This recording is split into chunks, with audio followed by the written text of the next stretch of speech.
tara na nga't simulan natin ang ating paglalayas ngayon sa paghanap ng relo. Kung sana sa cellphone kasi ang travel namin ni boss ngayon, hindi naman kalayuan pero halos isa't kalahating oras lang naman. Hindi kalayuan, ano? Sa totoo lang, hindi lang naman talaga kalayuan kasi nakasasakyan ka. Pero kung lalakadin mo, hindi ko lang alam kung malayuan ka o malapitan ka. So tara na. Ngayon nga ay pupunta kami sa lugar na tinatawag na Alcarge, which is parang halos syudad na din ang tawag sa kanya. Ewan ko, kahit ako naguluhan ako sa sabi ni boss city daw na hindi naman city. Ano yun?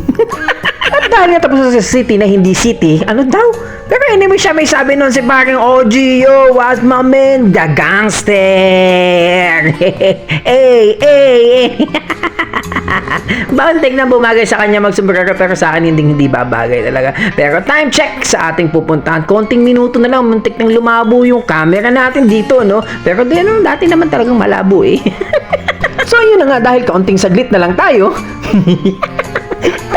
Kaunting saglit. May pagkakaiba ba? Yung kaunti at saglit. So, eto na tayo ngayon sa Alcarge. Nakikita nyo ba yung tower na yan? Yan daw yung pinaka-landmark ng Alcarge dito sa, ano ba, bayan? Baka, whatever. City na hindi city. Yan yung pinaka-palatandaan na nasa Alcarge ka na kasi yan yung pinaka-famous na landmark dito sa Alcarge. So, ayan at malapit na kami sa pupuntahan. And, there we go. Bumaba na nga kami ng sasakyan at sabi ko, ano itong pinuntahan natin? Ghost town na nilagyan ng mga stores. And in 3, 2, 1, boom! Heto na tayo sa ating patutunguhan, ang Hello Coffee Bakery and Roastery. Pumunta kami dito kasi nabalitaan namin na yung mga gamit dito ibebenta daw. So, I mean namin, ni boss lang pala. Sorry. So, as usual, dating gawi, libot-libot, pero syempre, inom muna tayo ng makapet na inom. Nakaka-ordinate, pero alam niyo ba, mga advantage at disadvantage, dapat talaga lahat ginagamit mo. Hindi ako marunong gumamit ng straw. Muntik ko nang hindi makita dyan kung saan isushoot ang straw. And ito ba, nakikita niyo ba yung machine na yan? Yan yung pang-roast nila ng beans. Imagine, naka-display lang yung roastery nila ng beans. Napakalupit eh. Namangha ako dyan sa part na yan. Oo na. Mabilis ka nang magsawa sa paligid mo wedding nga. So, tumambay muna ako. Tinayaan ko sila muna ni boss ang mag-usap. Dahil sabi ko nga, okay na sa akin. Nakita ko na yung mga machines and equipment na kailangan kong makita. Yung mga gusto kong tignan. Okay na. Yung mga upuan nila. As in. Kasi ayoko na masyadong titingin dito. Nakita ko na nga eh. Pero dahil dyan, lumabas muna ako at eto ang gala ko. So, dito kami pumunta ni boss sa Alcarge. Nakita niyo yung sikat na Alcarge Tower. Ayan yung nasa likod ko ngayon. Yun yung parang landmark dito sa Alcarge. Itong Alcarge is 1 hour travel galing sa location namin, which is yung Al-Shifa. Okay na naman yung experience. Nakalayas na naman tayo sa bagong place. Maglalakad-lakad tayo ha. Samahan niyo ako. Nako, pag sinamahan ka nga yun, ewan ko lang kung may pambayad ka ng visa at air ticket ng mga yan.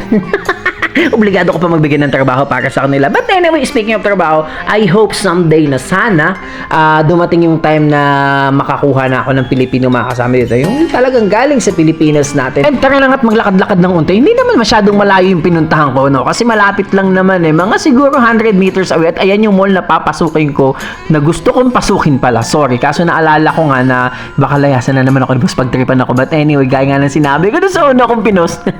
Pinag-isipan ko. Kaso naalala ko nga na nasa akin yung susi ni boss. Kaya hindi siya makakalayas basta-basta. Sa totoo lang, kaya ayoko pumasok ng mga mall, ano?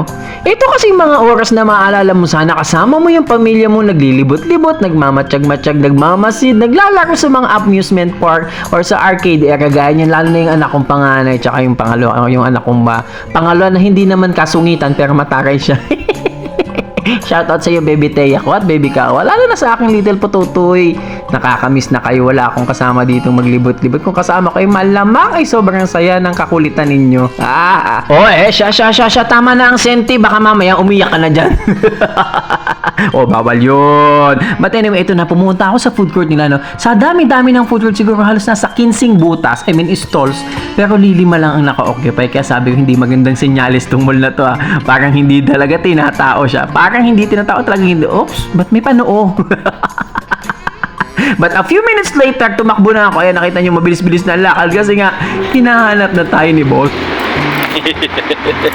Tumawag na si boss. Kailangan na magmadali. Pupunta naman kami ngayon sa bakery nitong Hello Coffee Shop. Pinuntahan namin kasi mga machines. Gas naman kung makabusina, buti na lang hindi ako ang binubusinan. So anyway, ito na nga yung bakery area nung tindahan na hello na pinuntahan namin. Ito yung mga machines and equipment na gusto niya na din ibenta kasi siguro nagsasawa na siya sa field na pinasok siya. Baka ibang field naman, baka magbebenta na naman siya ng mga clothing, gano'n. Alam niyo dito mga businessman dito pa iba-iba ng negosyo hanggat hindi tumatama. At syempre, kada tanong mo boss, hindi ako hindi. Kahit busog ako sabihin ko, hindi pa ako nakain.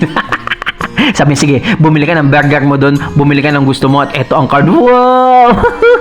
See you next vlog!